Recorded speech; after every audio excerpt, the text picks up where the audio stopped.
তিনজনে মাছ ছাড়তে গেছিল সাহেব বর্ডারের কাছাকাছি বাঁশপদুয়া সীমান্তে।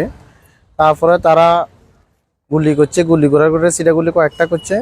এরপরে এর ঘরে দুমুট দিছে, দুমুট দেওয়ার পরে তারা এবার একজনকে ধরিয়ে নিছে আর দুজনের গুলি করছে। গুলি করার পর একজন পরশুরাম মেডিকেল থেকে ফেনীতে আসার সময় রাস্তায় মারা গেছে, আরেকজনের চিটাং মেডিকেলে করছে ফাটাইছে। এখন মোটামুটি অপারেশন হয়েছে, এখন মোটামুটি ভালোর দিকে আছে, এতটুকু পর্যন্ত আমি জানছি। আর আমার যে বাগিনা গাড়িতেই মারা গেছে, এখন মরগে আছে এতটুকু পর্যন্ত।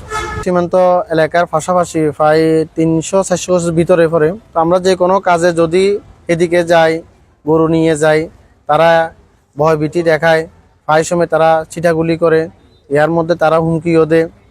এগুলা সবসময় আমাদের বাঁশপদুয়া এলাকা, অন্য এলাকায় এগুলা চলতেছে। সরকারের কাছে কোনো যদি থাকে, সরকার আবেদন করতেছে এটা যেন সুস্থ কোনো বিচার হয়।